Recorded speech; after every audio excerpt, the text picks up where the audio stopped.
Good evening and thanks for being with us. I'm Tom Mullen. 6 people are dead, 2 others wounded, a police officer also wounded. Otterbox started out making indestructible cases like the Armor series I have here. Money from the sale and distribution of each new line gets circulated back into the Fort Collins economy and helps keep Fort Collins residents employed. According to its website, Ramride provides a safe, non-judgmental ride home for CSU students with the goal of improving the safety of the community. Around 12,000 tons of cardboard is generated in Fort Collins each year, while only about 4,000 of that actually gets recycled. The rest of it ends up here in the landfill. Former Arapahoe County Sheriff Pat Sullivan had a small legal victory on Tuesday when a judge ruled he will not have to undergo additional psychological evaluation. In honor of Holocaust Awareness Week, these flags have been placed out here in front of the Laurie Student Center, with each flag representing 5,000 lives and each color of flag representing a different group of people. Now, even though the study was performed for dogs in shelters, Dr. Kogan believes that the concept could be applied to all of man's best friends. The Curiosity rover has landed on planet Mars, its mission to find out if there could have ever been life on the red planet. Bookstore customers won't have to worry. You'll still be able to get all of your t-shirts, textbooks, and other merchandise here. It'll just be in a different place. So, even though Colorado is better known for its snow rather than its hurricanes, here on the Atmospheric Science campus, they've been predicting hurricane activity in the Atlantic for decades. Even though all the snow is being kind of a pain for a lot of people, I encourage you guys to go outside and make the best of your snow day.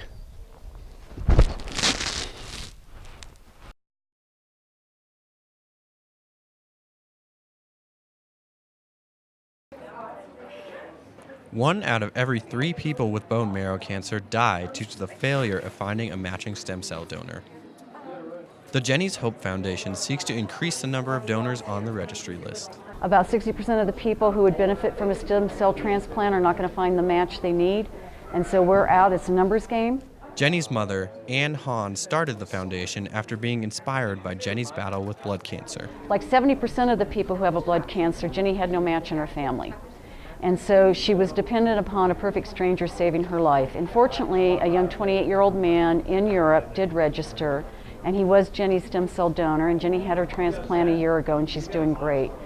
Sponsored by the Phi Kappa Theta fraternity, the foundation is brought to CSU for the first time. We heard about Jenny's Hope through one of our advisors, and we had Ann and Christy come in and talk to us, and it's something that we couldn't say no to. It's very rare to have a bone marrow match, so just trying to get more people on the registry so we can hopefully save some lives. I'm Tom Mullen here at the Bone Marrow Donation Center, and getting registered to be on the bone marrow list is easy as 1, 2, 3. Paperwork, rinse, and cheek swab. Donating bone marrow may sound like a scary process, but if you are a match, there's only a 1 in 100 chance they will have to take bone marrow from your hip. If you are lucky enough to be a match for someone, 80% of the time you can donate your stem cells through peripheral blood. It's like giving platelets. Students see the benefit of registering and hope that they may one day save a life. And I know it's a slim chance, but it's still, I guess, the thought that counts. Tom Mullen, CTV News. Construction around Fort Collins is nothing new to CSU students. The closure of a section of Prospect Road is a particular annoyance to some students, generating even more traffic around campus. It's awful.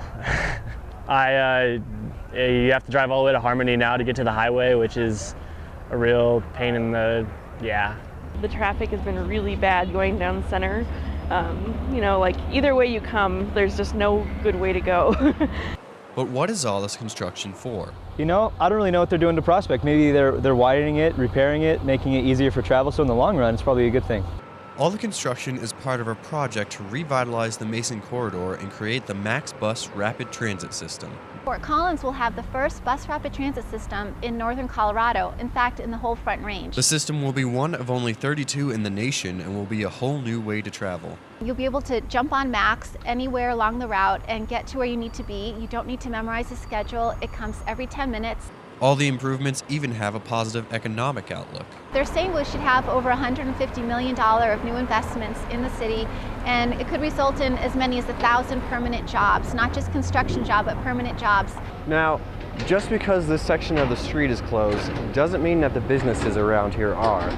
Sus Sushi is actually even offering a 10% discount just to make up for all the trouble. But there's something students should know. So Prospect is closed till the middle of April and it will reopen, and then we have to actually go back on campus and build the guideway and some of the stations, the Prospect station, the University station on campus. So we'll be on campus throughout the rest of 2013. So while all the construction may be frustrating, students need to be patient just a while longer. I arrived at Poudre Valley Hospital bright and early to help start off the Border War blood drive. The first stop on my journey was paperwork. I filled out a questionnaire about my medical history and habits. Next, a nurse pricked my finger so she could test my blood for its cell count. This part didn't hurt that much, but there was some blood. That's the worst part of this whole thing, I promise. Okay. After my blood checked out, I was sent up to the bloodmobile. I got all settled in and ready for the big needle. Jeweler, and they could probably rethread it with. Sticking the needle in did kind of hurt, but it helped to have a hand to hold. You getting all this? 20% of blood recipients are children, and 1 pint of blood can save up to 3 lives. It's really not that hard, and once you get over the little prick, it's really easy. For 10 minutes, I drank water and patiently waited for the blood bag to fill up. I'm saving lives, I'm saving lives, I'm saving lives. After the needle was out, I was treated to awesome dinosaur bandages and juice while I sat and recuperated. And just like that, it was over. I walked out of the bus feeling fine and like I had helped someone in need. So don't be scared. If I can do it, so can you. Donate blood today.